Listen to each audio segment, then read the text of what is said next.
Alors moi j'aime bien ce Sonko-là. Dans la vraie peau d'un Premier ministre, concentré sur son sujet et concentré sur son discours, parce que dafa yor discours, concentré wu ci génnu ci benn yoon, mu am une cohérence dans la démarche, mu déployer li nga xam ne c'est un agenda très clair avec des objectifs à court, à moyen et à long terme. Là vraiment dafa mel ni que am na ay projets yu nga xam ne amoon na fi mu ne on va s'appuyer sur ce qui marche, ak projet yi nga xam ne dafa taxawoon wala dafa sooxe woon ñu war ko accélérer, ak projet yi nga xam ne ñoom ñoo ko móol teg ko ñu war ko jëmmal.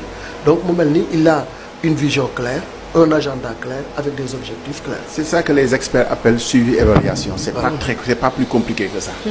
Suivi évaluation. Fii ñaata yoon la fi kilifa di wax loo xam ne fàtte na ni waxoon nañu ko il y a 1 mois, fàtte na ni waxoon nañu ko il y a 3 mois, fàtte na ni joxoon na sax injonction yi il y a 6 mois. Loolu yàgg na fi am. li tax loolu di am mooy suivi évaluation. Suivi mooy topp li nga xam ne wax nga ko ba pare. Évaluation mooy di ko topp étape par étape.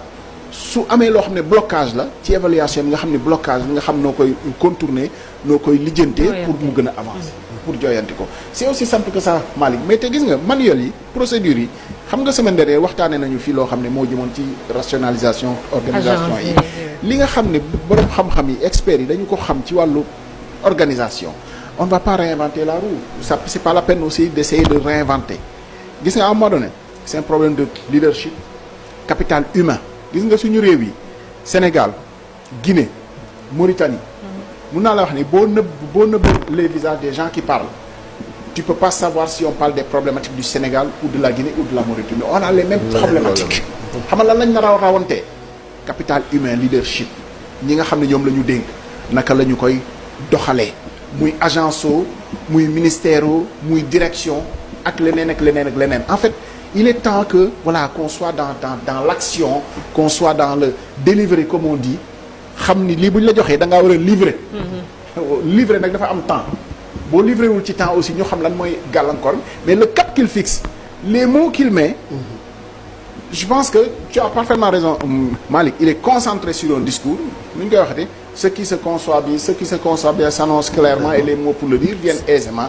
Il est sur un texte qui est écrit. Félicitations à ceux qui l'ont aidé à écrire ce texte-là parce que ça veut dire que c'est travaillé, c'est conçu, peut-être lui-même, mais au moins c'est clair, c'est un cap et xam na nu ñu ciy demee. Mais encore une fois lii ci jàmm lay lalu. du lalu ci leneen parce que bu laloo ci leneen rek ça distrait. Et malheureusement, heureusement le pays a besoin